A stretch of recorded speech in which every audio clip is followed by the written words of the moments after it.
left Crash of the Titans, as a team, we really knew exactly what we wanted to do with the next game.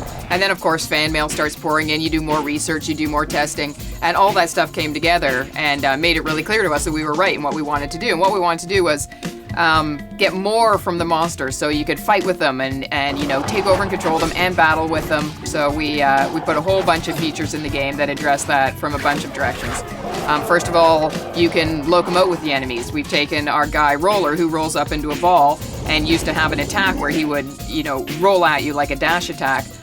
He now has an infinite roll. So it's this total, like, wide open sonic speed mixed with, you know, precision rolling, mixed with total destructibility. Just this whole new form of locomotion. And Roller really speaks to, this game is also just a wide open game. It's the first non-linear Crash game. And we're calling it free romping instead of free roaming, because it expresses Crash's agility and his acrobatic qualities of bouncing around the world. And we have another guy called Shirtle, who can now spin on his back and he just pinballs around, you know, with all these fodders around and just takes them out one by one. So all these different forms of locomotion. And then the second thing we did was turn them into tools. So they're actually changing the world. They actually affect the world around them. And we call them our key-bearing enemies because Crash has to jack on them in order to unlock a world. So Ratsicle is an easy example. He was our ice enemy from the last time.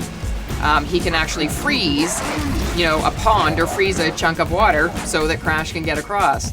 We've got another guy, Phantom, who slows down time. So the whole world slows down, but Crash moves at the same speed. So enemies are actually tools who actually affect the world around you. And then because you're using those Titans all the time to change the world this way and to open up the new levels, we made them upgradable. So whenever you're jacked on an enemy, you're actually increasing their abilities. You're collecting mojo on their behalf, and they upgrade over time. So you grow this guy. Like, you invest in your favorite monster. Over time, you grow him.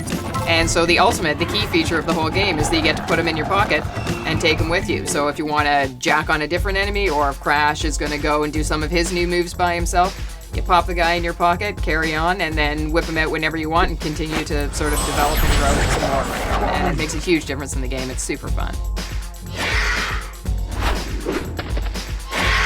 We've always been, we're famous inside Radical for sure, and we get lots of accolades on the street for our, you know, stylistic look. My art director said to me the other day, he said, every time a player loads up a room, I want them to feel like they're stepping into a painting. And so one thing we've always been really famous for is having our concept art, these beautifully realized paintings, actually translate perfectly into the game. So when we put them side by side, people are always amazed that from the paintings we put on them, the texturing and the shaders and the lighting, they actually look so much like our original concept art. Co-op is always such a fabulous feature for us. I mean, I've always thought of co-op as a non-intimidating way for non-players to get into a game, to start playing a game. The inception of that idea was for really, really younger players to be able to get on the other character and have, you know, dad take you through a more difficult part of the game. And so the only thing that we didn't like about that was that it was passive. You were literally just riding on the other player. So what we did this year was change it up so that you can shoot all the stuff in the environment. So you can actually shoot some enemies and give them some damage before your partner comes along to, you know, beat them up. And then to take it another step, we put on the joystick, we put a little mini game where you just sit there, you're shooting with one button, and with the other you just move the stick until you feel a little buzz. And if you nail that hot spot while you're shooting, you know, something enormous comes out, like a huge cow you suddenly shoot out, or you shoot out a grand piano or a submarine or something. Whereas if you just keep on firing regularly, you'll be shooting out chickens and smaller things. So lots of fun, lots of feathers and beef flying through the world. We actually measure our game in gags per square meter. So we make sure that whenever you're moving through the game, there's always either a physical gag or some kind of situational humor or some kind of voice gag. This Hall of Freaks and Mutants is perfect for the Evil School Science Fair! We were so happy with Crash of the Titans. It did fabulously. It's gone platinum in Europe. It's gone classic in Europe.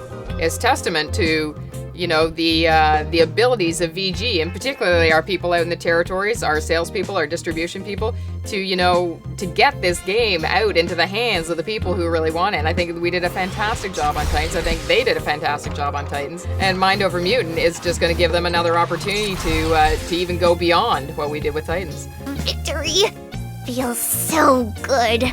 So good! So Mind Over Mutant is going to come out at exactly the right time to be on everyone's holiday list, exactly the way we did last year. And I think it's really building on the strength of Crash of the Titans, and people, we're sort of front and center in people's minds again. And certainly the team just has this enormous passion for Crash, and you can see it in the product. I mean, it always happens that way in fashion and cars and whatever it is. The people who really get excited about a particular project in any kind of industry, and particularly in entertainment, then that's when you get really fabulous things happening. And this team is absolutely galvanized around Crash, and they, this was a reasonably short amount of time to be able to make a second game, and to have a feature sequel the way this is, and not just a straight content and storyline sequel, to actually be upgrading the number of features that we have in the game. It's just fabulous, and these guys are just working their butts off, and it's a great opportunity to just really blow out what we did on Titans. Now, run along to the other side of the island. I've got new evil plans to start.